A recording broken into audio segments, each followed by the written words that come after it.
Assalamualaikum warahmatullahi wabarakatuh.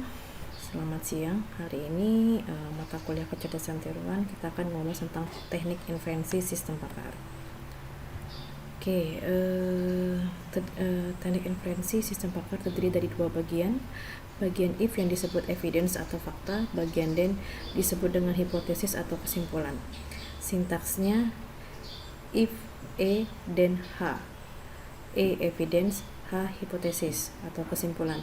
E ataupun H dapat berubah kalimat tunggal atau majemuk yang dihubungkan dengan and atau or.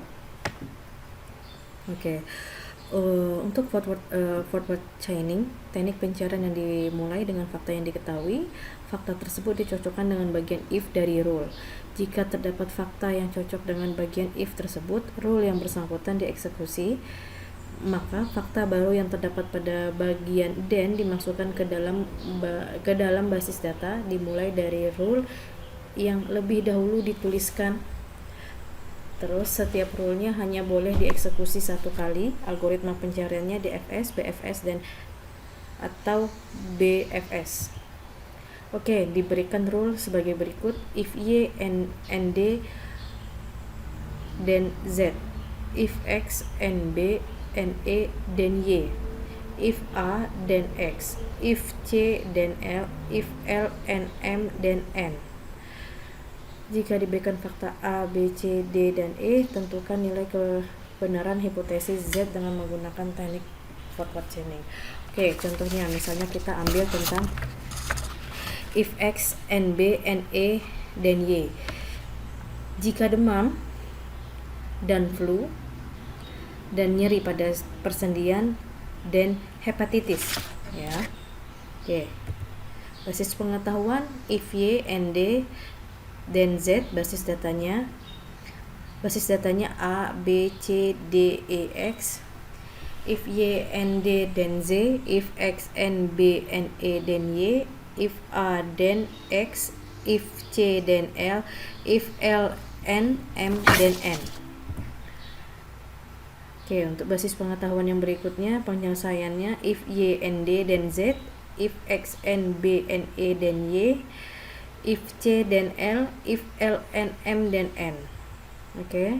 Untuk selanjutnya if Y and D then Z, if X and B and A then Y, if L and M then N, if Y and D then Z, if L and M then N.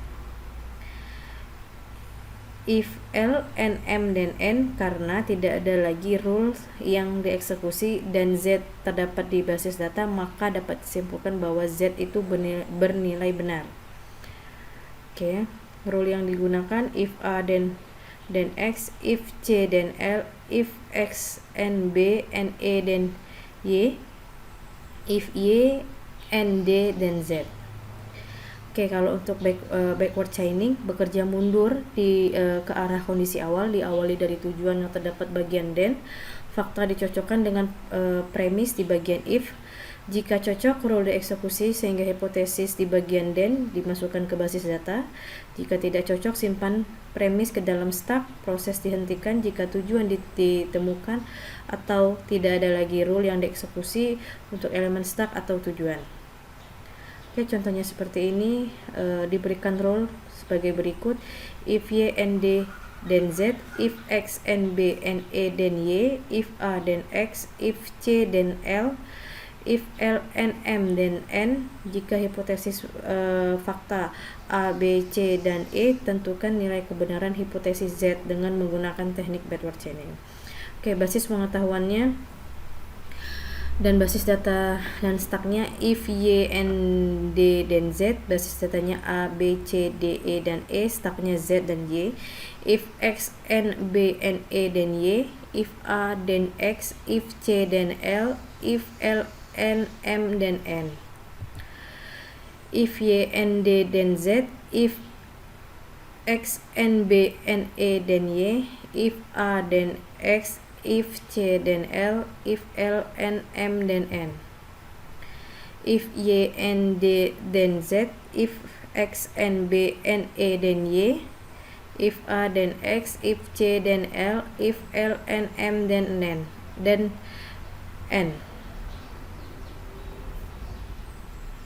if Y and then Z, if X and B and A then Y, if C then L, if L and M then N.